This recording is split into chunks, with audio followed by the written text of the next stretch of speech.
નમસ્કાર વિદ્યાર્થી મિત્રો, આજના વિડિયો લેક્ચરમાં દરેક વિદ્યાર્થીઓનું હાર્દિક સ્વાગત છે. આજે તારીખ 15 ઓક્ટોબર 2020 ગુરુવાર, વિષય અર્થશાસ્ત્ર, ધોરણ 11 કોમર્સ અને પ્રકરણ નંબર 5 આવક અને ખર્ચના ખ્યાલો.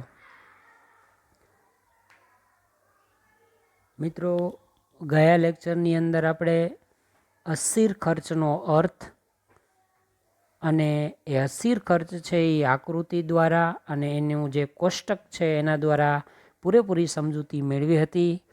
યાદ રાખવા માટે આપણે 3 થી 4 પોઈન્ટ તમને કીધા હતા. પહેલાં અર્થ લખવાનો કે ઉત્પાદન વધતા જે ખર્ચ વધે છે, ઉત્પાદન ઘટતા જે ખર્ચ ઘટે છે, અને ઉત્પાદન શૂન્ય થાય તો ખર્ચ પણ શૂન્ય થઈ જાય છે અને અસ્થિર ખર્ચ કહેવાય. બીજો મુદ્દો એવો લખવાનો છે કે એમાં કોનો સમાવેશ થાય, કયા કયા ખર્ચનો સમાવેશ થાય, તો કાચો માલ ને વીજળી ને બળતણ ને એ.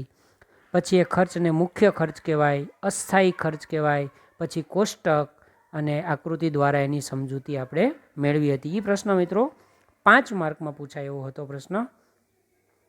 તો આજે હવે આપણે 3 માર્કની અંદર પૂછાતો એક પ્રશ્ન કરાવવાના છીએ. મિત્રો, ફેરબુકની અંદર આ માર્કનો ઉલ્લેખ એટલા માટે હું કરતો જાઉં છું કે ઉપર પ્રશ્ન તમે ફેરબુકમાં લખો ત્યારે તમારે લખી જ લેવાનું કે આ 3 માર્કની અંદર પૂછાશે, જેથી કરીને પરીક્ષાની અંદર મુશ્કેલી ન પડે. તો ચાલો મિત્રો, આપણે પ્રશ્ન આજે ભણવાનો છે કુલ ખર્ચ અને કુલ આવક, એનો અર્થ આપણે સમજવાનો છે. સૌથી પહેલાં કુલ ખર્ચ કોને કહેવાય? મિત્રો, આ 3 માર્કનો પ્રશ્ન તમને એમ થાય કે 5 માર્કના શરૂ કરીને વચ્ચે કેમ આ લીધો?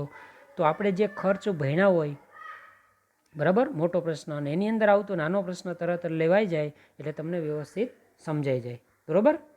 હવે કુલ ખર્ચ છે એ કોને કહેવાય એના વિશે આપણે સમજીએ. તો મિત્રો, કુલ ખર્ચ એટલે પેઢીના કુલ સ્થિર ખર્ચ અને કુલ અસ્થિર ખર્ચ એનો સરવાળો એટલે કુલ ખર્ચ. જે આપણે અસ્થિર ખર્ચ અને સ્થિર ખર્ચ વિશે ભણી ગયા, બરાબર છે. તો કુલ સ્થિર ખર્ચ અને કુલ અસ્થિર ખર્ચનો સરવાળો એટલે કુલ ખર્ચ કહેવાય. હવે આપણે એને બીજી રીતે લખવું હોય તો પણ લખી શકીએ કે કુલ ખર્ચ બરાબર કુલ સ્થિર ખર્ચ વત્તા કુલ અસ્થિર ખર્ચ. સૂત્રના રૂપમાં લખવું હોય તો TC, total cost, is equal to TFC plus TVC. TFC એટલે total fix cost plus TVC એટલે ટોટલ વેરિયેબલ કોસ્ટ. એ રીતે પણ આપણે લખી શકીએ. આ એટલા માટે તમારી સામે ચર્ચા કરવી પડે કે 1-2 વાક્યના પ્રશ્નની અંદર પણ આ સૂત્ર પૂછાય. બરાબર.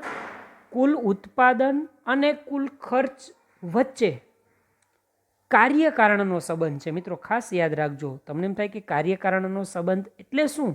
તો કે ઉત્પાદન વધે તો કુલ ખર્ચ પણ વધે છે.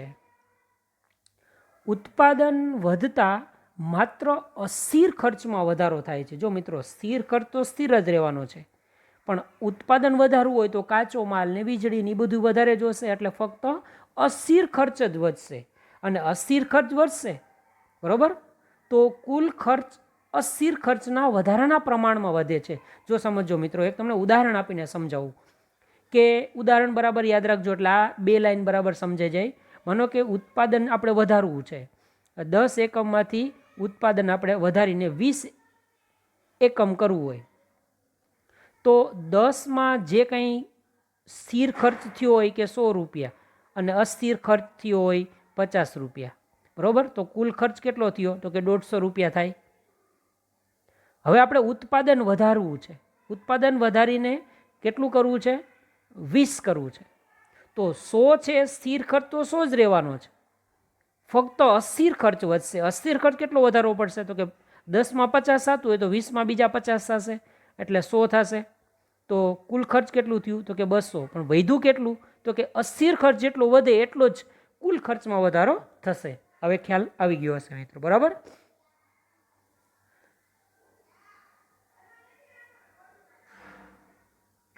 એ જ રીતે મિત્રો કુલ આવક,